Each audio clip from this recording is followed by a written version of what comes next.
Assalamualaikum warahmatullahi wabarakatuh dan salam sejahtera kepada Dr. Syahmi Alias dan rakan-rakan sekalian. Saya Wan Muhammad Fahmin bin Wan Mazlan dari kumpulan 14 bersama rakan sekumpulan saya iaitu Wan Hafuza Afiq bin Wan Zaharul dan Wan Ifah Safia binti Wan Kamar Zaman. Kami akan membentangkan tajuk tentang hubungan paradigma individu dengan akhlak berdasarkan pemikiran tokoh. Saya akan memulakan pembentangan ini dengan menerangkan konsep penting yang terdapat dalam tajuk. Apakah konsep penting yang terdapat pada soalan? Konsep penting yang terdapat pada soalan iaitu konsep paradigma dan konsep akhlak. Paradigma boleh ditaktifkan sebagai peraturan atau kepercayaan, iaitu bertulis atau tidak bertulis yang berfungsi menyediakan dan menjelaskan batas panduan. Ia menunjukkan kepada seseorang bagaimana bertindak atau berkelakuan dalam lingkungan garis panduan itu supaya mencapai kejayaan. Perkataan akhlak pula berasal daripada perkataan al-akhlaku, iaitu kata jama daripada perkataan al-khuluku, bererti tabiat, kelakuan, perangai, tingkah laku, matuah, adat, kebiasaan. Malah ia juga bererti agama itu sendiri. Di dalam buku Seven Habits yang diterbitkan oleh Stephen Covey menyatakan bahawa paradigma berasal daripada bangsa Yunani. Perkataan itu merujuk pada istilah sains, namun kini lazimnya difahami sebagai model, teori persepsi, andaian dan juga rangka rujukan. Dalam bahasa umum, istilah paradigma itu bermakna cara kita melihat dunia bukan dari sudut visual mata kasar tetapi dari segi perasaan, pemahaman dan tafsiran peribadi kita. Dalam bahasa mudah, paradigma ini dapat kita ibaratkan seperti sebuah peta. Kita tahu bahawa peta sebenarnya bukan merujuk pada sesuatu wilayah, tetapi menunjukkan ciri-ciri tertentu yang terdapat pada sesuatu wilayah. Menurut Imam Ghazali, akhlak ialah merupakan syariah atau penuntun yang mencakup seluruh aspek kehidupan. Ia memiliki idea-idea dan tujuan-tujuan luhur yang menjulang tinggi ke langit. Meski ia hidup di atas bumi, namun ia berhubung kuat dengan ruh, akal, kalbu dan badan. Akhlak itu dapat dikatakan ibarat keadaan jiwa dan bentuknya bersifat batin. Hal ini seperti bentuk kebaikan secara mutlak. Akhlak itu bukanlah perbuatan, melainkan gambaran atas jiwa yang tersembunyi. Hal ini dikatakan demikian kerana akhlak itu nafsiyah, iaitu bersifat kejiwaan, dan yang tampak itu dinamakan perilaku atau tindakan. Oleh hal yang demikian, akhlak ialah sumber sedangkan perilaku ialah bentuknya. Berdasarkan pemikiran tokoh Stephen Covey pula di dalam buku Seven Habits menyatakan bahawa manusia hanya dapat mengecapi kejayaan sejati dan hidup bahagia sekiranya mempelajari dan menampilkan sifat integriti, rendah diri, jujur, berani, adil, sabar, menerusi akhlak asas diri mereka.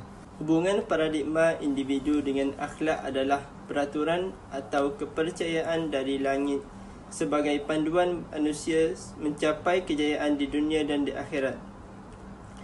Contohnya, bagi umat Islam, hukum mengikuti semua yang diarah Allah Subhanahu Wa Taala dan Nabi Muhammad sallallahu alaihi wasallam dan meninggalkan segala larangan adalah wajib ke atas umat Islam. Ini bermakna manusia walaupun telah diberikan akal untuk berfikir, manusia tetap tidak boleh bertindak sesuka hati. Seterusnya, bagaimanakah paradigma manusia boleh memberi kesan terhadap akhlak individu berdasarkan pemikiran tokoh? Pertama, berdasarkan pemikiran Stephen Covey, paradigma itu boleh mengubah cara kita melihat dunia dari sudut pandangan yang berbeza, sama ada baik atau buruk maupun secara spontan. Namun begitu, ia tetap menjadi sumber yang menghasilkan adab dan sikap kita serta bagaimana hubungan kita dengan orang lain. Sebagai contoh, dalam buku 7 Tabiat, beliau telah mengalami paradigma terhadap seorang penumpang lelaki di dalam kereta api yang membiarkan anaknya membuat bising sehingga menyebabkan beliau berasa jengkel. Namun demikian, selepas lelaki itu menceritakan bahawa dia berdepan dengan krisis mengancam nyawa dan menyebabkan paradigma beliau turut beranjak serta-merta menyebabkan perasaan simpati dan belas kasihan datang mencurah-curah. Kedua ialah berdasarkan pemikiran Imam Al-Ghazali.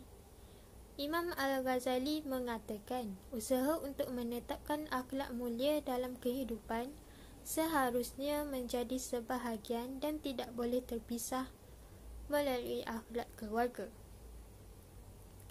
Hal ini dapat dicontohi melalui pendidikan Luqmanul Hakim, sebagaimana dinyatakan dalam surah Al-Luqman ayat 12 hingga 19. Oleh hal yang demikian, pengajaran akhlak yang diterapkan dalam ayat tersebut adalah berkaitan larangan menyekutukan Allah Subhanahu wa Ta'ala, memuliakan ibu bapa, mengerjakan solat dan mencegah kemungkaran. Akhlak-akhlak tersebut amat penting untuk diamalkan sepanjang hayat. Yang terakhir ialah Ibnu Miskawai. Ibnu Miskawai berpendapat akhlak ialah satu keadaan yang wujud dalam jiwa manusia dan ia perlu direalisasikan tanpa menggunakan akal fikiran kerana ia adalah merupakan adat kebiasaan sama ada bersifat baik atau kurang baik. Di samping itu juga, menurut beliau, akhlak ini juga adalah satu sifat yang boleh menerima perubahan sama ada perubahan tersebut berlaku dengan cepat atau lambat. Oleh itu, Ibnu Miskawai telah mengemukakan satu etika tentang contoh hidup yang tinggi dan murni sebagai hamba Allah. Bersahabat dengan orang yang baik. Menurut Ibnu Miskawai, realitinya manusia yang berperibadi baik secara semula jadi, jumlahnya adalah sedikit. Manakala yang kurang baik secara tabi'i jumlahnya ramai. Antara kedua golongan ini, ada juga yang bersikap sederhana. Golongan ini akan berubah melalui cara bersahabat dengan orang-orang baik yang menasihati mereka ke arah kebaikan atau bersahabat dengan orang-orang jahat yang mengajak mereka melakukan kejahatan. Assalamualaikum dan salam sejahtera. Terima kasih kepada Dr. Syahmir Alias dan rakan-rakan sekalian. Saya Wan Hafuzah Afiq bin Wan Zaro. Pada hari ini saya akan memulakan pembentangan dengan membentangkan apakah konsep tersebut kepada isu. Konsep tersebut penting kepada isu kerana konsep tersebut dapat melahirkan individu yang proaktif. Seseorang individu telah menerima sesuatu pembaharuan dalam sesuatu bidang dan seterusnya berjaya dalam melakukannya. Sebagai contoh, para pekerja syarikat Seiko dan Texas Instruments telah bersikap proaktif dan menerima sesuatu pembaharuan dan menjadi pengeluar jam terbesar di dunia. Mereka juga telah meninggalkan syarikat yang reaktif, iaitu pembuat jam Swiss. Kita katakan pembuat jam Swiss bersikap reaktif kerana membiarkan orang lain bertindak dahulu sebelum mereka sendiri mengambil langkah-langkah tertentu. Mereka yang reaktif boleh juga berjaya setelah belajar kesilapan dan kejayaan orang lain, tetapi tentulah mereka tetap di belakang. Seterusnya, konsep tersebut penting pada isu kerana tindakan tersebut dapat melahirkan individu yang bersikap inovatif. Seseorang individu perlu bersikap dinamik dan progresif serta bersedia untuk melalui proses perubahan dan pembaharuan seiring dengan peredaran zaman. Seseorang individu juga perlu mengambil tindakan yang sewajarnya bagi memacu penghasilan dan inovasi dalam sesuatu bidang. Sebagai contoh, para guru perlu melakukan anjakan paradigma dalam melaksanakan pengajaran dan pembelajaran yang menggalakkan murid untuk berfikir secara kreatif dan inovatif. Konsep tersebut juga penting pada isu kerana seseorang individu perlu berani mengambil risiko dan cabaran.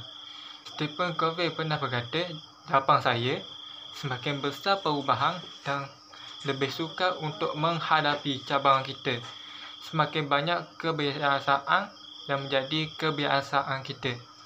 Kita menghadapi cabaran dan masalah dalam kehidupan peribadi kita dan organisasi kita yang tidak pernah terjadi dalam 1 atau 2 dekad yang lalu.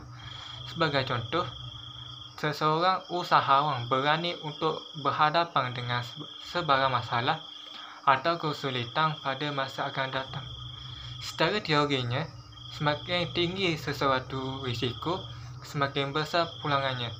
Seseorang individu, terutamanya usahawan, harus membuat penilaian dan pertimbangan terhadap risiko kerana risiko yang terhitung akan menjamin pulangan yang selamat.